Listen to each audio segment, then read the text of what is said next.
Welcome into In the Trenches. Tanner Kern joined alongside former CFL defensive lineman Maxx Forde. Max, it's conference championship week. We're sad it's almost over. We only got 2 games, but this is what we work for all season. This is what the players work for, to talk about the conference championship games. How you doing? I like the Austin 316 shirt. Yeah, had to break it out. It's time to finish the season up here. Got to bring out Stone Cold Steve Austin, hit him with the stunner a little bit, try to get into the Super Bowl. So, it is sad when it is kind of coming to the end. You can see the end, but like, this is what you play for. These are the games that typically are really fun to watch. Normally, you see pretty tight games in the conference championships and in the Super Bowl. Obviously, not always. We've seen a few blowouts over the years, but these should be some pretty good games to watch as a spectator, even without a rooting bias. But if you have a rooting interest there, even better, because the tensions are high. Obviously, the stakes are high. A chance to go down and go to the Super Bowl. So, yeah, I think I have a good amount of Commanders friends who are Commanders fans, and I feel like they're starting to get a little delusional. I think they think they're back, and they might be. Jaden Daniels is unbelievable, but you don't get to the conference championship every season just because it happened this year. We got Eagles versus Commanders to kick off conference championship weekend. We can talk both sides of the ball here, Max. We'll start with the Commanders defense being priced at $3,600. They are by far the cheapest on the slate this week, going against the Eagles. Jalen Hurts beat up right now, but you still have Saquon Barkley, who rushed for $150 each time on these guys. His total is set at 130.5 on DraftKings for sports betting. That's the highest in DraftKings history. So how do you see this one playing out with the Eagles offense with a beat up quarterback? Yeah, I think they get it done. I think out of the 4 defenses we've got here in the conference championship weekend, the Commanders clearly have the weakest unit on the defensive side of the ball, like we talked about it last week. The path for them was going to be winning a shootout. That's exactly what happened. It wasn't going to be a defensive game for them if they're going to win that. So, like, it's just kind of what you're getting with the Commanders. If they're going to win the game, it's going to be because they put points on the board. It's not going to be because they played this stonewall defense, low scoring game. It's just not who they've been all year. It's not who they are. And like you said, playing Philadelphia a couple times already, Saquon's kind of gotten after him a little bit. They do have that offensive line in Philadelphia. That's one of the top units. Even without Jason Kelce, obviously they drafted to kind of replace him a little bit early, which a lot of the smart teams do. I kind of expect the Philadelphia offense to be able to exploit some things, but I'm sure the Washington Commanders defense, they're in those meetings trying to figure out what happened in those first 2 matchups, trying to find something new that they can throw at them. So we'll see what they come up with. You know, they forced 5 turnovers last week, 3 interceptions off Goff, another interception off Jameson Williams. He had a fumble there, strip sack on Goff. A lot of those led to points. We go back to the Buccaneers game. Baker Mayfield fumbling the ball on the exchange with Jalen McMillan. That also kind of led to a Commanders win in a way. So they've really, Jaden Daniels has been the storyline, but the defense has made play after play turnover-wise. Yeah. If the Eagles don't turn the ball over, I don't necessarily see a path to victory for the Commanders in this game. Would you agree with that? Yeah, I think obviously the ball is the issue. Coaches are going to say that everywhere, every level of football. And if you lose the ball, give up the ball, especially in the red zone or when you're about to score, in either red zone, I should say, it's going to hurt because you're either losing points or you're giving the other team points most of the time. So, when you have those turnovers, it can flip a game. Teams that win the turnover battle win the game a lot, and obviously Washington has found ways to turn the ball over, get those takeaways in the playoffs here. And so, if they can hit those high leverage plays against Philadelphia, they give themselves a shot. But outside of that, I do think Philadelphia has. If you have kind of like all things equal, I think Philadelphia wins that matchup. Yeah, I totally agree with that. Now, on the flip side here, you got the Eagles defense, the highest price of the week for $4,400 going against the Commanders. The best part of the Commanders is their offense with Jaden Daniels. I mean, they are leading the NFL in scoring in the playoffs right now. Would you consider the Eagles for $4,400, knowing they're the best defense in the NFL against an explosive Commanders offense?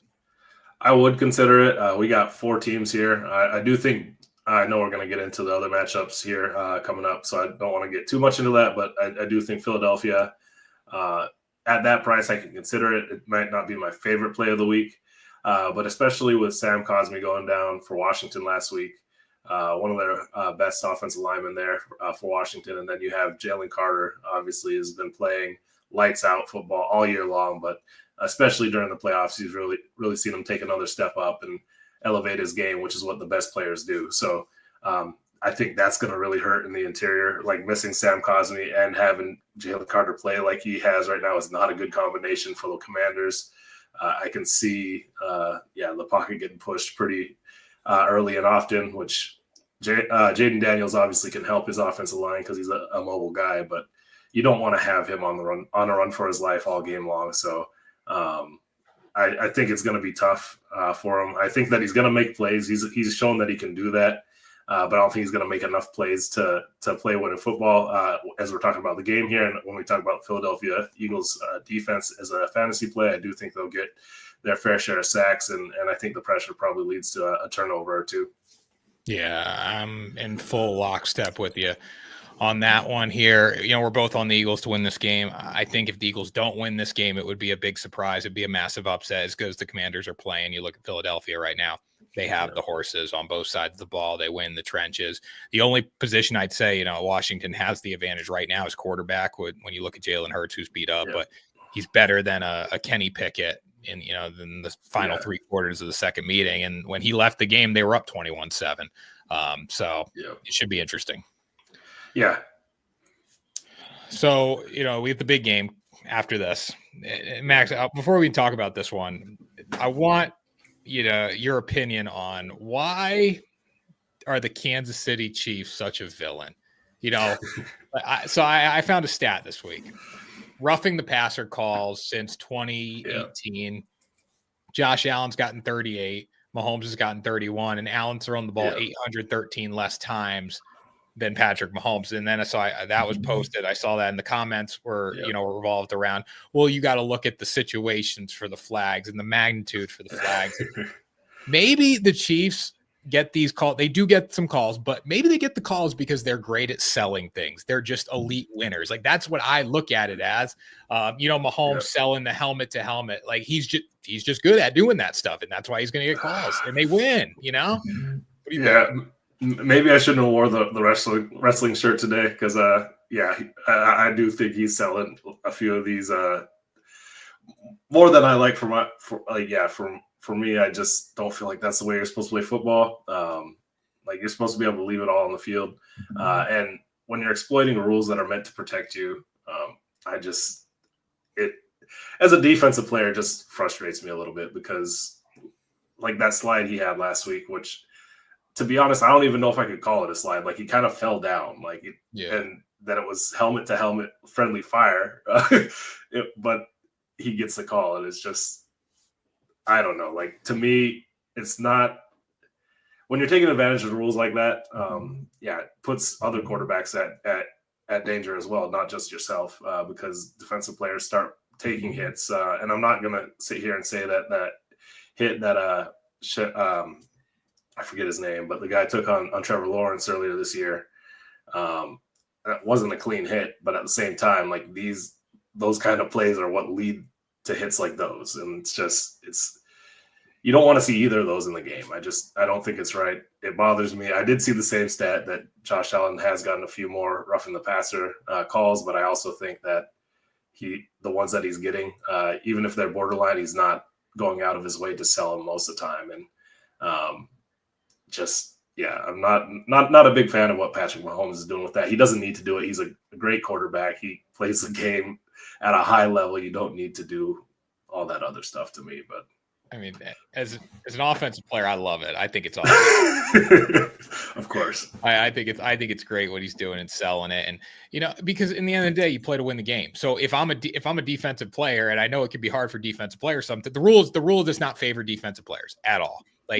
It's such a tough rule. But when I got Patrick Mahomes jumping around, not really trying to run up the field, he's Oh, if he does fall in that situation, you can't touch him. You can't make it like you. If I'm Sean McDermott this week, I'm saying if he runs the ball, we don't touch him. Like we just tap off, and it's hard to do that. But for a quarterback like him, it's harder to think he's going to run you over. Josh Allen, that's when the rule gets really hard. If he's run at you and you slide, and it's like because he could run me over straight up. That's where it gets harder, I think, than Mahomes jumping around. Yeah, I don't know. Like if Mahomes is going to keep doing that, if I was a defensive coordinator, I'd say take a 15-yarder once and just let him know. But I know that's probably not that's one of those things that you kind of are in a gray area at that point. As long as you're not paying them, you don't want to get into that bounty gate situation. But I mean, another Kenny Pickett reference. I know he did like that fake slide back at Pitt when he was in college, and those kind of things just grind my gears a little bit. But like you said, you guys try to get yards. We're trying to stop you. So I get it from your standpoint as well.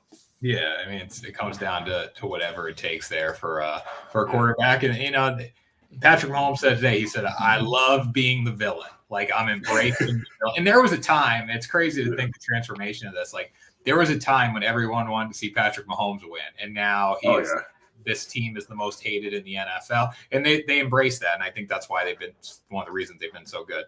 From a pick standpoint, we were talking before, but give your reasoning why you're going to be taking the villain in this game, Max. Yeah, I do think that they end up pulling it out. It's just one of those things, like, if we go down the roster man for man, I think that Buffalo might have them outmanned. But it's Kansas City just knows how to win. Like, they've done it. I know it's not like a quantifiable thing, but I think when you're so used to winning, I do think there's a certain mentality that is there. Like, you get down, you're not shook. If you get up, you know how to finish teams. You get put in hard spots. You've been there before. Like, there's just things that all kinds of situations you're mentally prepared for it, which I do think counts for something. And also, I do think a lot of their record over the years is due to the fact that they're able to find ways to win games. They don't beat themselves. I know I had a coach that always preached. He was playing up in Canada, he was a multiple-time Grey Cup winning coach, Hall of Famer, all that. And he would always talk about the great teams don't do anything particularly great. They just don't beat themselves. And so, because if you don't beat yourselves, more often than not, the other team's going to beat themselves. And then if they don't, then you have yourself a ball game. But I do think that kind of championship DNA that's there. We can talk about some of maybe the villain that those extra flags that they might be able to get there as well. I don't know. I just think that there's a lot of experience on their side, and they do seem to always get those calls in the high leverage situations too. So between that, I do think it's going to be Kansas City. If we're just taking on talent of the team, I do think this is a year that Buffalo can do it. Obviously, they beat them in the regular season. Really, Kansas City's only loss in a game that they rolled out their starters. But going into Arrowhead, Kansas City's kind of had their number in the playoffs. I think it just feels like it's setting up for another time with Patrick Mahomes there in the Super Bowl. Yeah, I think you get the three-peat before the dynasty falls apart. And, going off of what happened last year, the Chiefs went on the road. They beat a good Bills team on the road. And the Bills had that game. They had opportunities. Josh Allen had opportunities. They didn't make the plays. They missed a kick at the end. And then the Ravens just didn't show up in that AFC Championship game at all. But that's two times where the Chiefs might have been outmatched last season. I mean, defense was really good for them, and they just couldn't figure it out, or they found a way, and these other teams couldn't figure it out. So I think if you take Patrick Mahomes and you take the Chiefs in this situation time and time again, more times than not, it's going to pay off for you. So we are both going to be on the Chiefs here. But from a DFS defensive perspective, Max, each team's priced pretty evenly. You got the Chiefs for 4,100, the Bills for 4,000. If you're playing DFS, which unit would you rather take and why? I do think that for DFS unit, I think I'm going to take the Bills. I just think that they can get those pressures. I don't know if they're going to get the turnovers.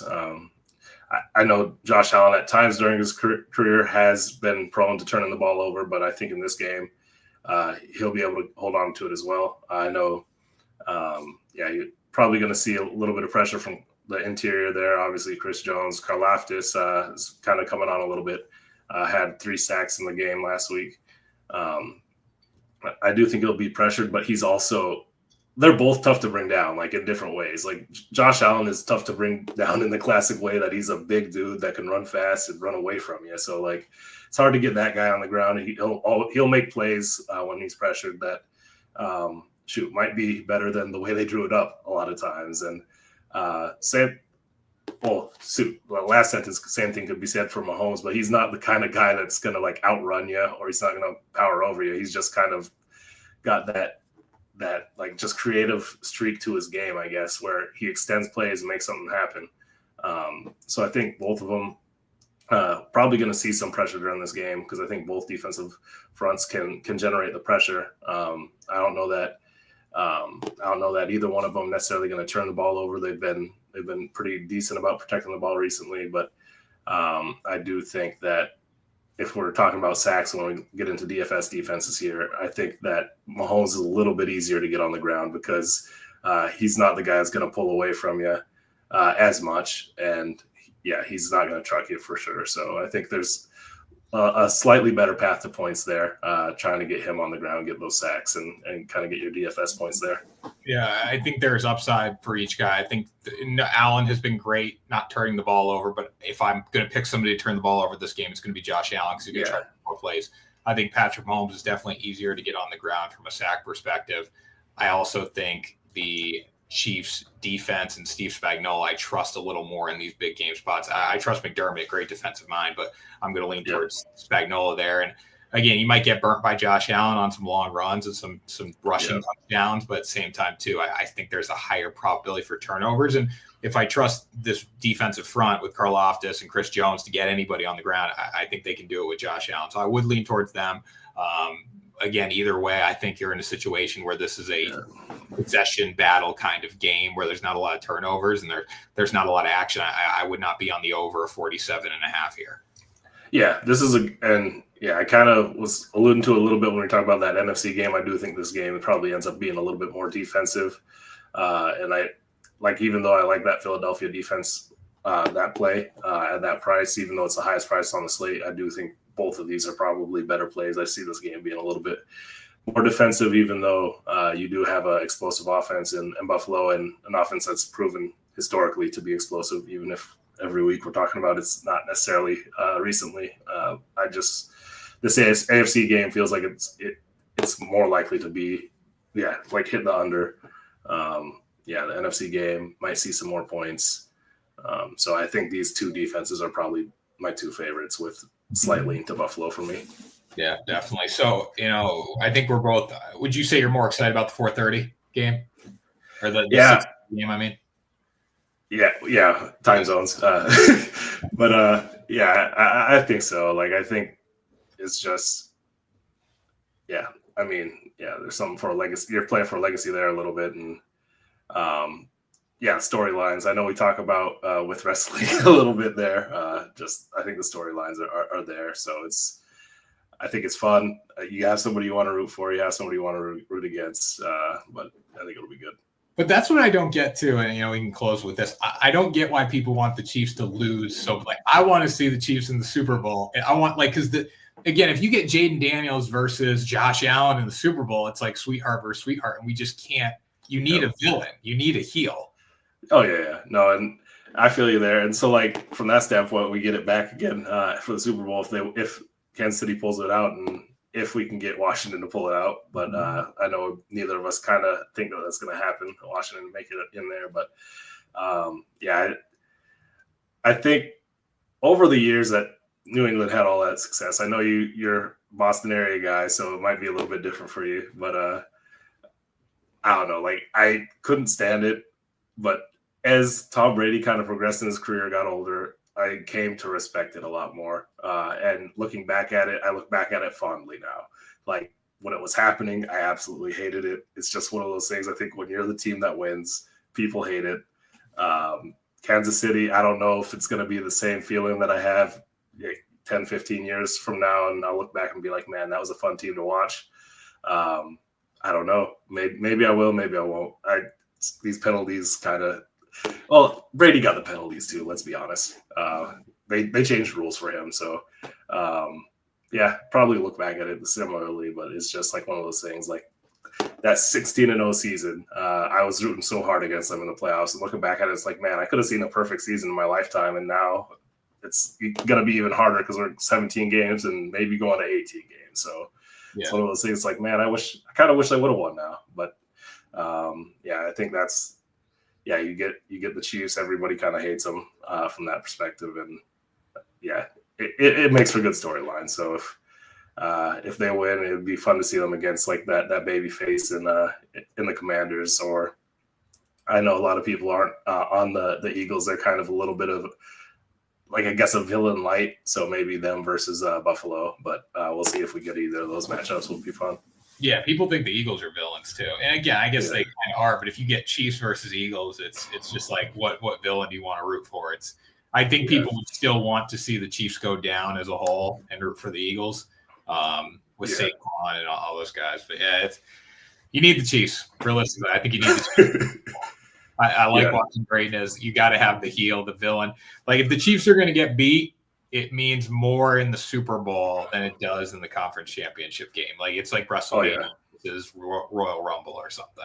You know? Yeah. Oh, like I know we've been on a wrestling theme, but also like Michael Jordan, like he's 6 for 6 in the finals. Nobody talks about when he lost in the earlier rounds. It's not part of the history. So like if they lose this round, it's just another year that the Chiefs didn't make it, but doesn't really go on that Super Bowl record that kind of is part of that sticks with you. We don't talk about all the times that Tom Brady lost before the Super Bowl. He has that 7-win, 2-loss record in the Super Bowl. So, yeah. And then people making the argument too that the Chiefs Josh Allen's got to beat him eventually. Like Bill's lost 4 Super Bowls in a row. Yeah. So you don't know. Nothing's guaranteed here. Yeah, the NFC East had their number back then in the 90s. It was just I can't imagine that stretch as a fan. It's got to be tough. I guess that's why they jumped through those flaming tables. So yeah, definitely. Well, that was In the Trenches with myself and Maxx Forde Conference Championship weekend. We'll be back a couple weeks for the Super Bowl, the week off, but looking forward to that, whatever matchup we get. So thanks for joining us, guys. Enjoy the games. We'll talk to you soon.